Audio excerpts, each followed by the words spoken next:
Yo, real talk right now, have you ever felt like no matter how hard you grind, no matter how many wins you rack up, there's this gnawing emptiness inside that just won't quit? Like you saved everyone around you, came through when it mattered most, but deep down you're still totally wrecked? That's Trunks, fam.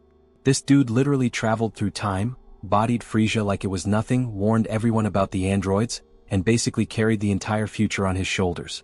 He's the definition of clutch, the ultimate hero who showed up when nobody else could. But here's the trip. Even after all that, even after saving literally everyone, Trunks is still broken inside.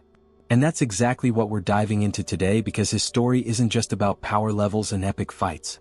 It's about something way deeper, something that hits different when you really get it.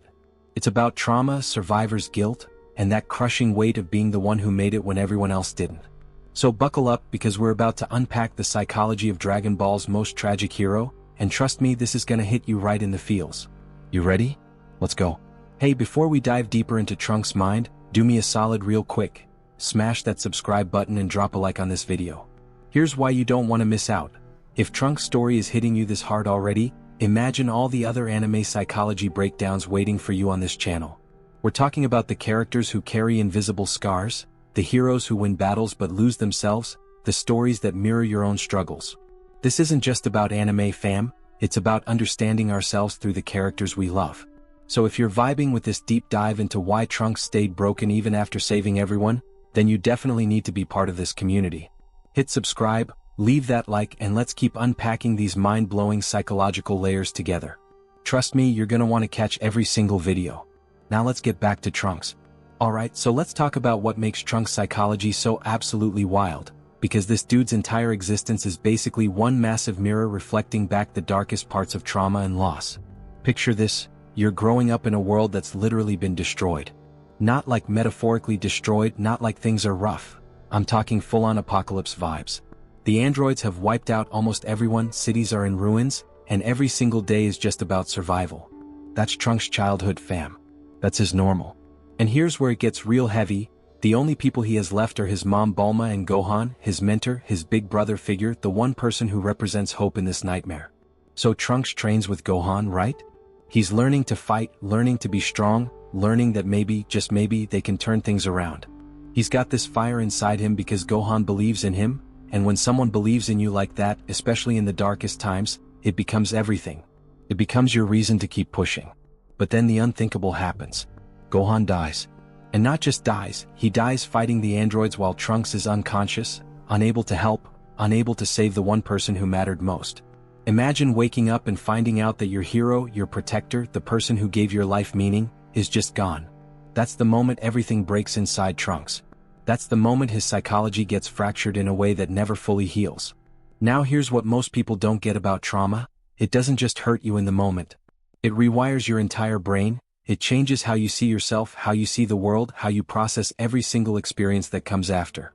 Psychologists call this a core wound. And Trunks' core wound is survivor's guilt mixed with this crushing sense of responsibility. He survived when Gohan didn't. He lived when everyone else died. And in his mind, that means he has to carry the weight of everyone's deaths, everyone's hopes, everyone's lost futures on his shoulders. It's not logical, it's not fair, but trauma isn't logical. It's a feeling that lives in your gut, in your chest, in that place where words can't reach. And for Trunks, that feeling whispers the same thing over and over. You should have been stronger. You should have been there. You should have saved them. That's the voice that never shuts up, no matter how many battles he wins, no matter how many times he proves himself. It's the voice that keeps him broken. So what does Trunks do? He makes a choice that defines everything. He decides to go back in time. He's gonna warn everyone, he's gonna change the past, he's gonna make sure that timeline doesn't end up like his. And on the surface, that sounds heroic as hell, right? It is heroic. But psychologically, it's also an escape mechanism. Is Trunks trying to outrun his trauma by fixing a different version of reality, by saving a different version of the people he lost? Because if he can save them in another timeline, maybe that makes up for failing them in his own. Maybe that quiets the voice. Maybe that fills the void. Except it doesn't work like that, and deep down Trunks knows it. You can't heal your own wounds by bandaging someone else's. You can't fix your trauma by rewriting a different story. But he tries anyway, because what else is he gonna do? Give up? That's not an option. So he pushes forward, carrying this weight that's slowly crushing him from the inside. When Trunks arrives in the past, something wild happens. He gets to see a world that isn't destroyed. He sees his mom younger and happier, he meets his dad Vegeta for the first time, he sees Goku and all these legendary warriors who are supposed to be dead in his timeline. It's like stepping into a dream, except it's real. And for a hot minute, there's this glimmer of hope, this feeling that maybe things can actually be different. But here's the psychological trap. Being in this better timeline just makes his own reality feel even more painful by comparison. It's like if you grew up in poverty and then suddenly visited someone's mansion. You don't feel inspired, you feel the absence in your own life even more sharply. That's what Trunks experiences every single day he's in the past. He's surrounded by people who are alive and strong, while knowing that in his world they're all dead. It's a constant reminder of what he lost, what he couldn't protect, what he'll never get back. And then there's the relationship with Vegeta, his father, which is its own psychological minefield. Trunks comes from a future where Vegeta is dead, where he never knew his dad, where all he has are stories from his mom. So when he finally meets Vegeta, there's this desperate hope that maybe he'll find some connection, some acknowledgement, some piece of the father he never had. But Vegeta is cold, distant, focused only on power and pride. He doesn't show affection, doesn't validate Trunks, doesn't give him the emotional support he's craving. And psychologically, that rejection from a parent figure, even when it's not intentional, cuts deep. It reinforces this belief that Trunks isn't enough, that he's lacking something fundamental. Because if your own father can't see your worth, if he can't acknowledge what you've been through, then maybe you really aren't worth acknowledging. That's the lie trauma tells, and Vegeta's coldness feeds right into it. But Trunks keeps fighting. He helps defeat the androids in the past timeline, he contributes to stopping Cell, he does everything he came to do. He saves everyone just like he planned. Mission accomplished, right? He should feel victorious, he should feel like a hero. But when he goes back to his own timeline, he's still facing the same destroyed world, the same androids, the same emptiness. Nothing in his reality has changed except him. He's stronger now, powerful enough to finally defeat the threats in his timeline. And he does. He wins. He saves his world. But here's the absolute gut punch. Even after winning, even after finally achieving what Gohan died trying to do, Trunks still feels empty. Because victory doesn't erase trauma. Power doesn't heal psychological wounds. Saving people doesn't bring back the ones you lost. The past doesn't get rewritten just because the future gets better. This is what we call in psychology a Pyrrhic victory, a win that costs so much that it doesn't feel like winning. Trunks saved everyone who was left, but he couldn't save the people who mattered most. He became the hero his world needed, but he lost the person he was in the process. And that's the thing about carrying trauma, it changes you on a fundamental level. You can't go back to who you were before. You can't unknow what you know, unfeel what you felt, unlive what you lived. Trunks is forever marked by loss, forever haunted by the faces of people who aren't coming back, forever carrying the weight of being the one who survived when others didn't. That's his psychological mirror.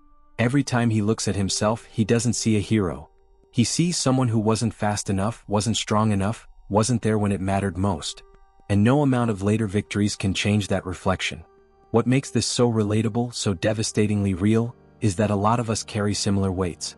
Maybe we didn't lose people to androids, maybe our trauma looks different, but that feeling of not being enough, of carrying guilt for things we couldn't control, of winning battles but still feeling broken inside, that's universal, fam. That's the human experience when trauma takes root. We achieve things, we help people, we check off all the boxes that are supposed to make us feel whole, but there's still this emptiness that nothing seems to fill. We're still carrying conversations we never got to have, apologies we never got to make, moments we can never get back. And just like Trunks, we keep pushing forward because what else can we do? We keep fighting because giving up isn't an option. But the weight never fully lifts, the wound never fully closes, and we learn to live with this quiet brokenness that nobody else can see. Now let's go even deeper, because Trunks' story doesn't end with just carrying trauma. It's about what happens when that trauma starts collapsing you from the inside out, when the weight becomes so heavy that even your victories feel hollow. See, there's this psychological concept called emotional numbing, and it's what happens when your brain has been through so much pain that it literally starts shutting down your ability to feel things fully. It's a defense mechanism, a way your mind protects you from drowning in emotions that are too intense to handle. But here's the catch. When you numb the pain, you also numb the joy. You can't selectively turn off feelings. So Trunks goes through all these incredible moments, these wins that should feel amazing, but inside he's just empty. The victory over the androids in his timeline? It's relief, sure, but it's not happiness. It's not closure. It's just the absence of immediate threat, which isn't the same as peace. Let me break down what's happening in Trunks' head on a psychological level because this is where it gets really intense. He's developed what therapists call hypervigilance, which means his nervous system is constantly on high alert, always scanning for danger, always preparing for the next disaster. When you grow up in a world where death can come at any moment, where relaxing means you might not see the next attack coming, your brain gets stuck in survival mode. It's like living with your fight or flight response permanently activated. So even when Trunks is in the past timeline, even when he's surrounded by people who are strong enough to handle threats, he can't fully relax. He can't trust that things will be okay. Because in his experience, things are never okay for long. The other shoe always drops. The people you love always die. Safety is always temporary.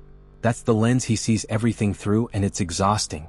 It's like running a marathon that never ends, where your body is always tense, your mind is always racing, and you never get to just breathe. And here's something that really messes with Trunks psychologically: the burden of knowledge. He knows what's coming. He knows about the androids, about Cell, about all the threats that are gonna drop. In his timeline, he had to learn everything the hard way through loss and death and failure. But in the past, he has the chance to warn people, to prepare them, to change the outcome. That sounds like a gift, right? But psychologically, it's also a massive source of anxiety because now he's responsible not just for his own survival, but for making sure everyone believes him, making sure they prepare properly, making sure his warnings actually make a difference.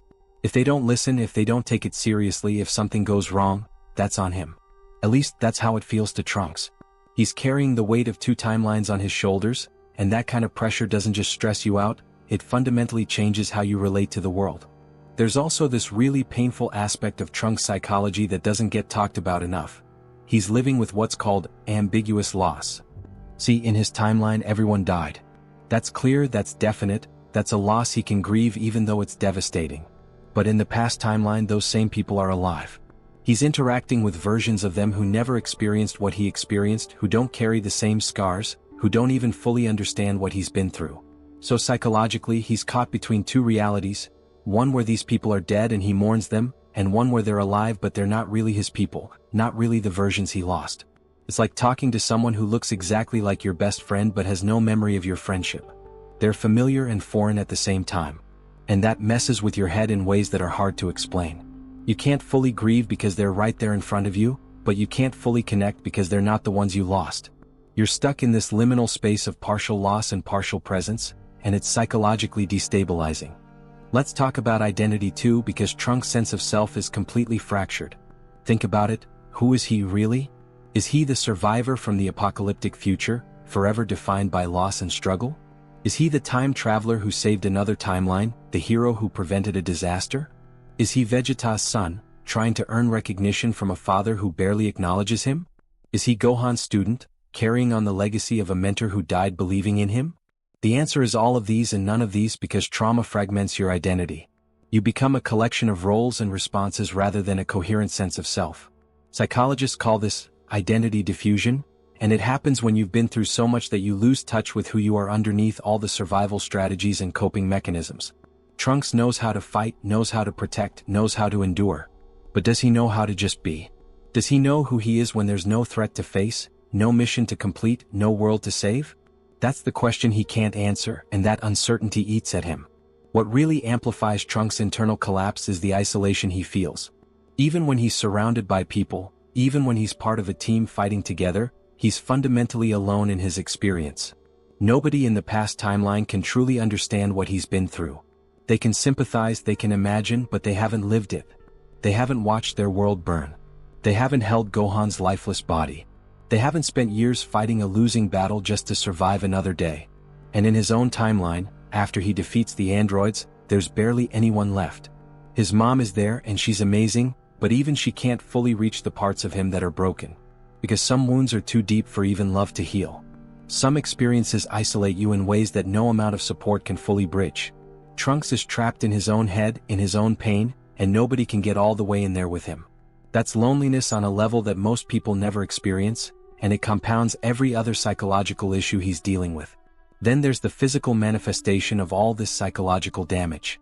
See, trauma doesn't just live in your mind, it lives in your body. Trunks probably deals with things like insomnia, because how do you sleep when your brain is always on alert? How do you rest when nightmares replay your worst memories? He probably has this constant tension in his muscles, this tightness in his chest, this feeling like he can't quite catch his breath. These are classic symptoms of post-traumatic stress, and they're exhausting. Your body becomes a prison that reminds you of your pain even when you're trying to move forward. And for someone like Trunks, who needs his body to be strong, who relies on physical power to face threats, having your own body work against you is another layer of betrayal. It's like you can't even trust yourself. Here's where the collapse really shows. Trunks starts operating on autopilot. He goes through the motions, fights the battles, says the right things, but there's this hollowness underneath. It's what psychologists call functional depression, where you're technically doing everything you're supposed to do, you're meeting your responsibilities, you're showing up, but inside you're barely holding it together. Nobody around you realizes how close you are to completely falling apart because you've gotten so good at wearing the mask, at pretending you're fine, at pushing through no matter what. And Trunks is the master of this. He's the reliable one, the strong one, the one who came back through time to save everyone. He can't afford to fall apart. He can't afford to show weakness. He can't afford to let people see that he's breaking, because then what? Who's gonna save them if he can't hold it together? So he keeps pushing, keeps fighting, keeps carrying the weight even as it's crushing him from the inside. Even as every day feels a little more difficult, every victory feels a little more empty, every moment of peace feels a little more temporary. And maybe the most heartbreaking part of Trunks' internal collapse is that he doesn't even recognize it's happening. When you're in the middle of psychological breakdown, when you've normalized pain and struggle, you don't realize how far you've fallen. You think everyone feels this way. You think this is just what life is. You think the emptiness, the exhaustion, the constant ache is normal because it's all you've known for so long. Trunks doesn't sit around thinking, I'm psychologically damaged and I need help. He just keeps going, keeps fighting, keeps existing in this state of quiet suffering because he doesn't know any other way to be. And that's the trap, fam. That's how trauma wins. Not by destroying you all at once, but by slowly eroding you until you don't even remember what it felt like to not be in pain. Until you can't imagine a version of yourself that isn't broken. Until the collapse feels so normal that you don't even realize you're collapsing anymore. Yo, hold up for a second, what are you thinking right now? Like seriously, drop a comment below because I want to know. Are you feeling this? Does Trunks' story hit different now that we're breaking down the psychology behind it? Have you ever felt like you're winning on the outside but breaking on the inside? Maybe you know someone who's going through this, carrying weight that nobody else can see. Tell me your story in the comments. Have you experienced that feeling of doing everything right but still feeling empty? Do you recognize these patterns in yourself or in people you care about? Your comments seriously help me keep bringing content like this to you, real talk. It tells me what resonates, what matters, what we need to talk about more. So don't just watch and bounce, drop your thoughts below. Share your experience. Let's build a community where we can be real about this stuff. And yo, stick with me until the end of this video because what I'm about to reveal next is the heaviest part of Trunks' psychology, the point where everything changes and there's no going back. You don't want to miss this. Trust me, it's gonna hit you in ways you're not expecting. Now let's keep going. Alright, here's where things get real dark real fast. Because everything we've talked about so far, the trauma, the survivor's guilt, the internal collapse, all of that builds up to what I call Trunks' point of no return. This is the moment, or really the series of moments, where the psychological damage becomes permanent, where something inside him fundamentally breaks and can never be put back together the same way. And the wildest part? It's not just one catastrophic event. It's the accumulation of everything, the weight of all these experiences crushing down until something inside just gives way. Let me paint this picture for you because this is where Trunks' psychology goes from damaged to irreversibly changed. So Trunks goes back to his timeline after helping in the past, right? He's stronger now, way stronger. He's got the power to finally handle the androids and Cell that have been terrorizing his world. And he does it, he wins. He actually defeats them. For the first time in his entire life, he gets a real, tangible victory in his own timeline. His world is finally safe. The nightmare is over. This should be the moment where everything changes, where he can finally breathe, where he can start rebuilding not just his world but himself. This should be the happy ending, the payoff for all that suffering. But here's the psychological gut punch that nobody talks about. When you've built your entire identity around fighting, around surviving, around having a mission, what happens when that mission is over? Who are you when the war ends? That's the existential crisis Trunks faces, and it's absolutely devastating. In psychology, there's this concept called post-mission depression, and it happens to soldiers, to activists, to anyone who's been so focused on a goal that when they achieve it, they suddenly don't know what to do with themselves. The purpose that kept them going, that gave their suffering meaning, is suddenly gone. And instead of feeling relieved or happy, they feel lost. They feel empty. Because fighting wasn't just what they did, it became who they were. And Trunks? He's been fighting since he was a kid. His entire existence has been defined by struggle, by loss, by the need to get stronger and save everyone. Now that it's done, now that he's won, he's standing in the ruins of his world with all this power and no enemies left to fight. And the silence is deafening, fam. The absence of purpose is crushing. Because at least when he was fighting, he knew what he was fighting for. At least when there were threats, he had a reason to keep pushing. But now he's just a broken person in a broken world, and winning didn't fix either of those things. But wait, it gets heavier. See, Trunks doesn't just face post-mission depression. He also has to confront what psychologists call delayed grief. When you're in survival mode, when you're constantly fighting just to make it through the next day, you don't have the luxury of fully processing your losses. You shove them down, you compartmentalize, you keep moving because stopping means dying. But once the immediate danger is gone, once you're finally safe, all that grief you've been pushing down comes flooding back. And it hits harder than any android ever could. Suddenly Trunks has time to really feel Gohan's death. He has time to think about all the people who died, all the futures that were stolen, all the years he lost to fear and fighting. He has time to sit with the reality that he's one of the only people left, that his world is still destroyed even though the destroyers are gone, that victory doesn't bring anyone back. That's when the real psychological devastation sets in, not during the fight but after it's over. And here's where Trunks hits his true point of no return. He realizes that even with all his power, even with all his victories, he can't undo what was done. He can't bring back the dead. He can't give himself back the childhood he lost. He can't erase the trauma that's now wired into his brain. He saved everyone who was left, but he couldn't save the people who mattered most.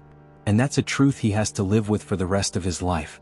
In psychology, this is called radical acceptance.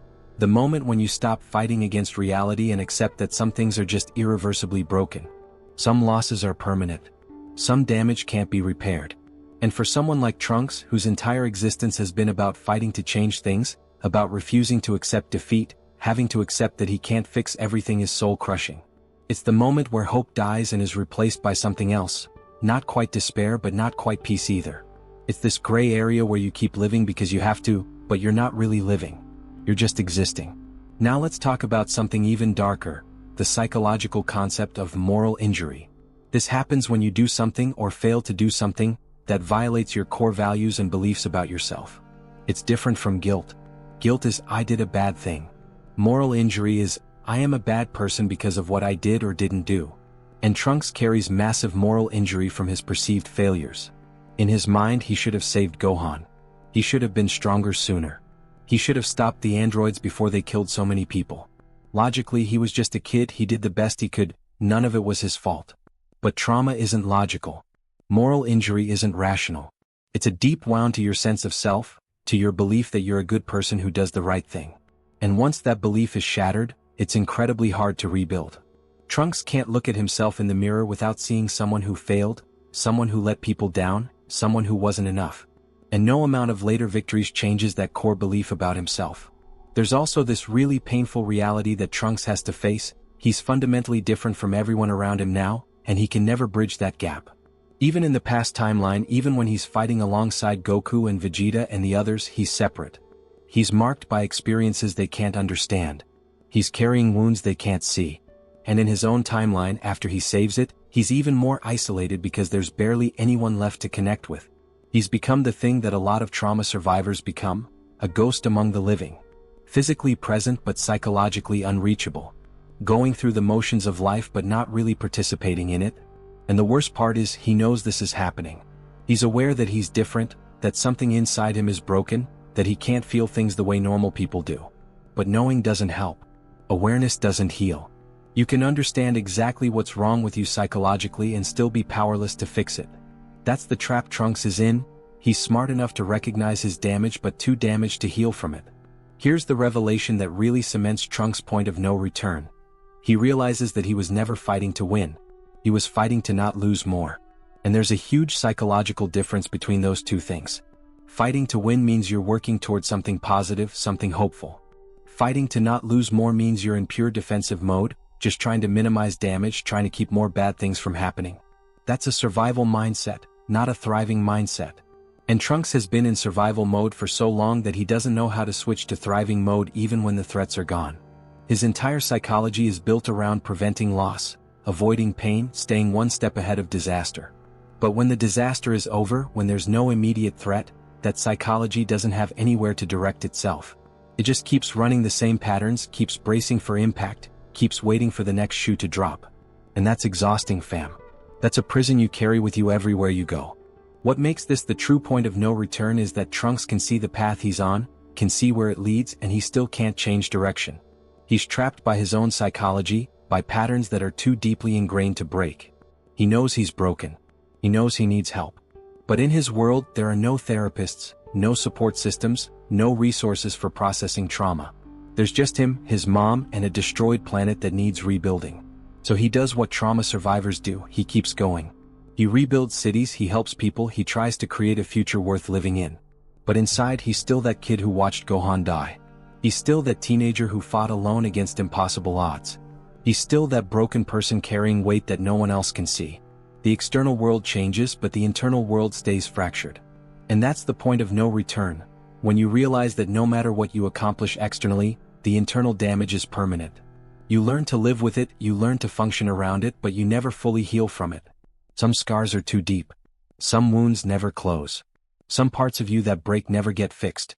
And Trunks has to face that reality every single day for the rest of his life. So here we are at the end of Trunks' psychological journey, except it's not really an ending, is it? Because trauma doesn't have neat conclusions. Damage doesn't get tied up with a bow. And that's the most brutal truth about Trunks' story, the scar never closes.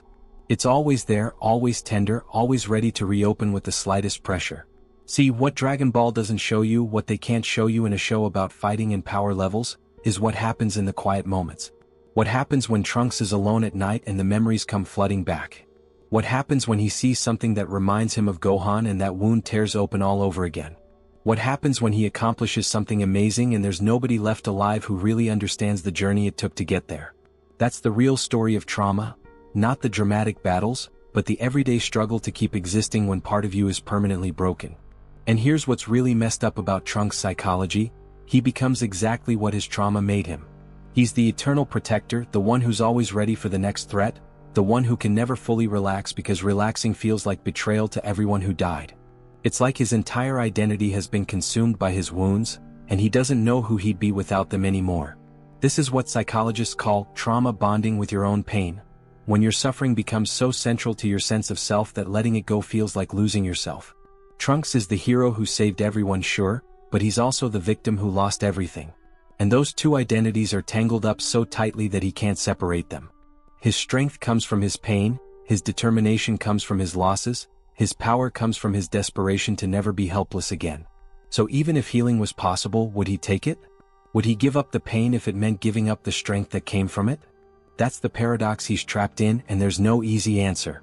Let's talk about what this looks like in Trunks' daily life, because that's where the scar really shows. He probably second-guesses every decision, constantly wondering if he's doing enough, if he's prepared enough, if he's strong enough. He probably has this voice in his head that sounds like Gohan, or maybe it sounds like his own younger self, asking why he couldn't save them, why he wasn't faster, why he wasn't better. That voice never shuts up, fam. It's there when he wakes up, it's there when he's training, it's there when he's trying to sleep. It's the soundtrack of trauma, playing on repeat in the background of everything he does. And the worst part is, he's so used to it that he doesn't even notice it anymore. It's just part of him now, like breathing or his heartbeat. The pain has become so normalized that he can't imagine what it would feel like to not carry it. There's also this really heartbreaking aspect of Trunks' ongoing psychology: he can't accept kindness without feeling guilty. When someone tries to help him, when someone shows him affection or tells him he did a good job, there's this voice inside that says he doesn't deserve it. Because in his mind he failed. He failed Gohan, he failed his world, he failed everyone who died. So how can he accept praise when so many people are dead? How can he let himself feel good when he survived and they didn't? This is survivor's guilt in its most insidious form. It doesn't just make you feel bad about being alive, it makes you feel like you're not allowed to feel good about anything ever again. Like happiness is somehow disrespectful to the dead, like moving forward means forgetting them. So Trunks stays stuck, emotionally frozen in that moment of loss, unable to fully embrace any joy or peace because it feels like a betrayal of everyone he couldn't save. Now here's where it gets really deep.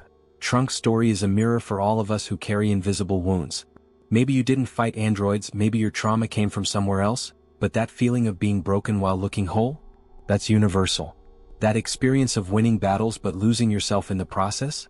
So many people know exactly what that feels like. We live in a world that celebrates external success but ignores internal suffering. We praise people for being strong, for pushing through, for never giving up, but we don't ask what that strength cost them. We don't look at the scars they carry underneath all those accomplishments. And just like Trunks, a lot of us keep going, keep fighting, keep achieving, all while something inside us is quietly dying. We become experts at looking fine while feeling destroyed. We master the art of functional brokenness. And the scary part is, everyone thinks we're okay because we keep showing up, keep performing, keep delivering.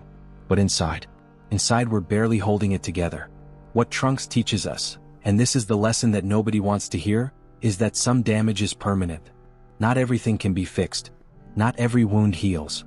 And sometimes the strongest thing you can do isn't to overcome your trauma, but to learn to live with it.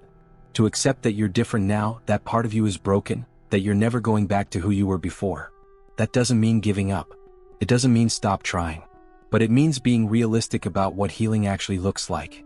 Sometimes healing isn't about becoming whole again, it's about learning to function while fractured. It's about building a life that acknowledges your damage instead of pretending it doesn't exist. It's about finding meaning not despite your pain, but through it. That's the path Trunks is on, whether he realizes it or not. He's learning to be a person who carries permanent scars and still finds reasons to keep going. And you know what's wild? In Super, we see glimpses of Trunks trying to move forward, trying to build something resembling a normal life. He's got this relationship with Mai, he's working on rebuilding his world, he's trying to create peace instead of just preventing war. But even then, even when things are going well, you can see the shadows in his eyes. You can sense that part of him is always waiting for the next disaster, always braced for more loss, always prepared to sacrifice everything again if he has to. The trauma never leaves. The readiness for pain never goes away. He's just learned to function around it, to build a life in the spaces between the wounds. And maybe that's the best any of us can do when we're carrying that kind of damage. Maybe the goal isn't to heal completely, maybe it's to find moments of light even when you're living in the dark. Here's the thing that really stays with me about Trunks, he never asks for help. He never talks about what he's going through. He just carries it all alone, buried under that stoic exterior, hidden behind that determination to protect everyone else. And that's so real, so painfully relatable for anyone who's dealt with trauma. Because asking for help feels like admitting weakness, and when you've survived what Trunks survived, weakness feels like death. So you keep it all inside, you deal with it alone, you tell yourself you're fine even when you're falling apart. And the isolation just makes everything worse because trauma thrives in silence. It grows in the dark spaces where you're too afraid or too ashamed to let anyone see what you're really dealing with. If Trunks could just talk to someone, if he could just share the weight instead of carrying it all himself, maybe that scar would hurt less. Maybe he could find some relief from the constant pressure. But he can't, or won't, or doesn't know how. And so he stays trapped in his own head, in his own pain, forever carrying what he should never have had to carry alone. The scar that never closes, that's Trunks' reality. That's his life. Every day is a reminder of what he lost, who he couldn't save, how he'll never be the person he could have been if his world hadn't been destroyed. He saved everyone, yeah, but he couldn't save himself from the psychological damage of being the one who had to do the saving. And that's the cruelest irony. The hero who rescues everyone else ends up being the one person who can't be rescued. Because how do you save someone from their own memories, their own guilt, their own fractured sense of self? You can't. Some battles can't be won with strength or power or determination. Some wounds can only be survived, not healed. And Trunks is surviving, day after day, carrying a scar that will never fully close, living with pain that will never fully fade, being a hero who saved the world but couldn't save the broken kid inside himself. But here's the thing. Trunks isn't the only character whose psychology goes this deep.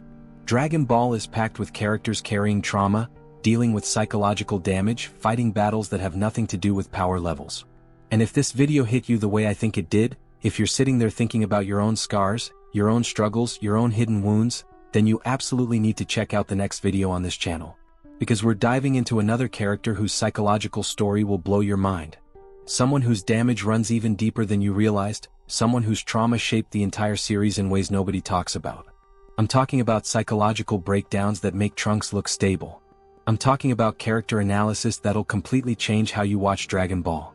You thought this was heavy? Wait until you see what's coming next. Click on the video that just popped up on your screen right now. Don't wait, don't scroll away, don't tell yourself you'll watch it later. Watch it now while this feeling is still fresh, while you're still in that headspace of really understanding these characters on a deeper level.